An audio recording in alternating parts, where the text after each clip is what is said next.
So today I wanted to share my views on Selectors Hub, and it was a long pending item on me.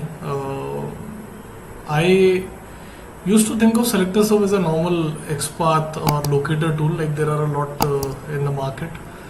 But couple of months back, when I attended or rather participated in Moolympics 2, in a competition on experimenting with selectors and belief, and when I did a lot of research around selectors and web locators, dev tools, and some myths and what are the realities.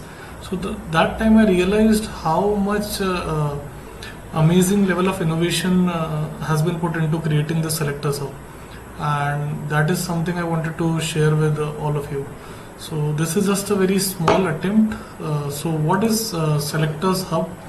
And we'll start with that and cover all the other aspects. So for detailed information, you can check out like bit.ly Selectors Hub. It's a dedicated website and pretty updated. So that would give you a very good overview on that. So it's innovation inspired automation. How it's so innovative, we'll see in the later. So it's a free browser extension, next generation XPath and CSS selector ID, and it auto suggests a lot of things. So that's why it's I consider it very much equal to a normal ID like Visual Studio or something else.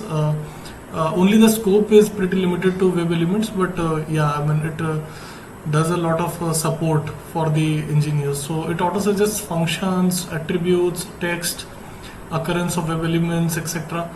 And also provides access support. So like access are something which are pretty complicated for a lot of folks. So it provides support for access like siblings, ancestors, descendants, parents, child nodes, etc. And a lot of there are a lot of access concept in XPath, so it supports all that.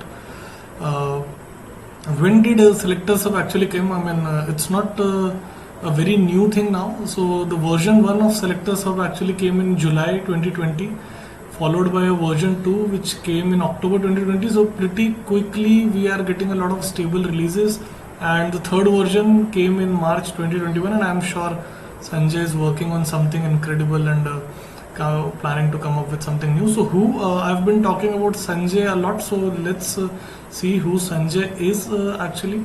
So this Selectors Hub is by Sanjay Kumar, who is also the winner of Indian Achievers Award 2020. So pretty amazing fellow, and I've personally interacted with him a lot of time, and is very approachable, very helpful, and has a great mindset towards innovation. So I personally admire him for that. So it's about who is behind Selectors Hub. Now let's talk a little bit about where. I mean, where or what all browsers you can use Selectors Hub. So it's pretty much available in all the popular browsers like Chrome, Safari, Firefox, Edge, and other browsers like Opera, Brave. I have not even used Brave, but Selectors Hub supports all these new browsers. So it's incredible. Chromium, Tor, and it's like such amazing. So pretty much like it supports all the popular browsers. So now let's talk about why Selectors Hub, why it's you should try this. So first and very important is it helps you to learn, and learning is very important if you want to sustain in a long-term business, because if you don't learn, then maybe you can fail if the tools are not available or if the things are not available. And how it helps you to learn? So it gives proper error messages, gives ideas of what you might be missing, and it supports complex elements. That is another reason why I prefer Selectors Hub a lot. So it supports Shadow DOM, nested Shadow DOM, dynamic elements, and when I say dynamic elements, it's like drop down, sub menus, invisible elements, and so on and so forth. Then iframe, so nested iframe, which is pretty cool.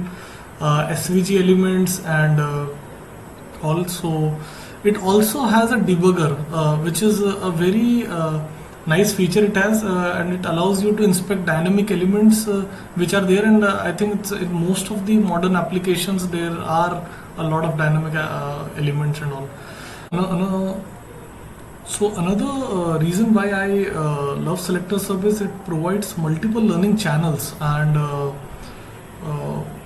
different kind of learning platforms to learn more about it and onboard quickly. So one is the Selectors Hub Udemy course, which is available for free, and it's pretty cool. Then there is a free XPath Udemy course also that is created by Selectors Hub team only, and it's also amazing. Helps you onboard on the fundamentals and know the right concepts or the right education, so that's very important. Third is the Telegram community that Sanjay has or Selector Sub has, which is very active. They help collaborate and you can even try out early releases there of Selector Sub, participate in this community innovation. So all those things are possible when you use and be a part of such nice communities.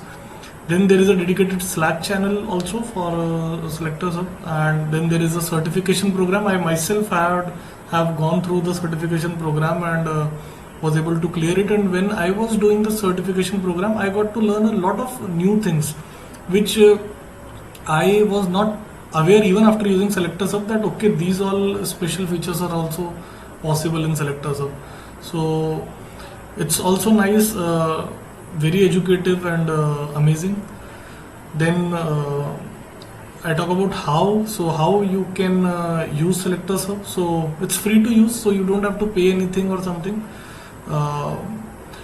and for usage it's totally free. You can just install the browser extension from your browser web store. As we already discussed, like it supports all the popular browsers, so you will get Selector Sub everywhere. And you just have to press F12, go to the inspector and go to Selector Sub, and that's the journey of Selector Sub, or how you can start with Selector Sub. So that is something pretty much what I wanted to share today, and it's a worth trying out tool. So try this out. There is this map also I created for walking myself through Selector Sub, and while like creating this also I got to learn a lot about this tool. So nice, and happy learning, happy exploring, and yeah, enjoy.